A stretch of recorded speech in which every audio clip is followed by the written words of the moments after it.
ఇప్పుడు ఇది సామాజ వరం కదా, అంటే మనకు భూలోకంలో బంగారం కంటే గొప్ప విలువైనది లోకంలో లేదు కనుక అలాంటి బంగారు మూర్తి అయినటువంటి గజం, ఆ బంగారు అది వరగజం. వరగజము అంటే శ్రేష్టమైనటువంటి గజం అని అర్థం. ఆ శ్రేష్టమైనటువంటి స్వర్ణపూరితమైనటువంటి ఆ గజంపై స్వామివారి ఈనాడు సామజ వరగమనుడుగా మనకు దర్శనమిస్తూ ఉన్నారు. త్యాగరాజస్వామి వారు స్వామివారినే ఏనుగు లాంటి నడకగలిగిన వాడంటారు. ఏనుగు ఎలాగైతే టీవీగా ఉంటుందో, ఏనుగు నడక ఎలా టీవీగా ఉంటుందో అలాగ స్వామివారి నడక కూడా అంత టీవీగా ఉంటుందని. స్వామివారికి 4 రకాల గతులు ఉంటాయి అని అంటారు. ఆ గతులను చెప్తూ గజగతి, సింహగతి, శార్దూల గతి, వృషభ గతి అని ఈ 4 రకాల గతులలో స్వామి నడుస్తాడు.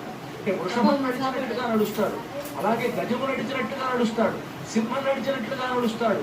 చూడండి ఎంతమంది స్వాములో మీరంతా దివ్య ప్రబంధ సేవాకాలం చేస్తూ స్వామివారి ఎదురుగా నడుస్తూ ఉన్నారు. అధికారులు మొదలైనటువంటి వారంతా కూడా స్వామివారి సేవలో తరిస్తూ ఉన్నారు. ఒకవైపు కళాకారులైనటువంటి వారు ఆ స్వామివారి సేవలో తరిస్తున్నారు. ఇంతమందికి కదా స్వామి అధిపతి, ఇంతమందిని ఆయన అనుగ్రహిస్తున్నారు కదా.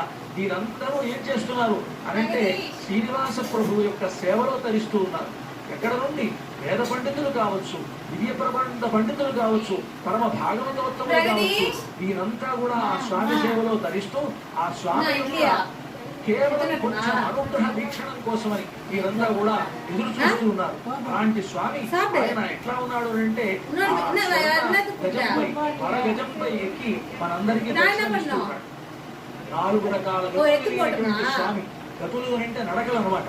అటువంటి నడకలు కలిగినటువంటి స్వామి ఈనాడు ఆ వరగజంపై మనందరికీ దర్శనమిస్తూ శ్రీనివాస ప్రభు మనల్ని కూడా కటాక్షిస్తూ ఉన్నాడు. ఆ శ్రీనివాసుడిని మించిన దైవం లేడని కదా మనం చెప్తాం.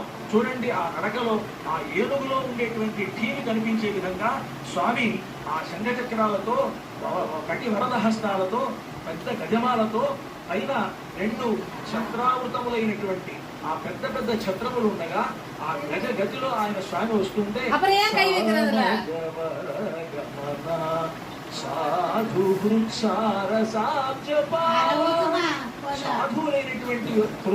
సాధువులైనటువంటి వాళ్ళ హృదయం చాలా గొప్పది.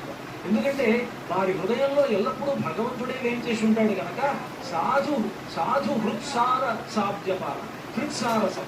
సాధువులైనటువంటి వారి హృదయములు ఎలాంటివి అంటే హృదయ కమలములు అన్నమాట.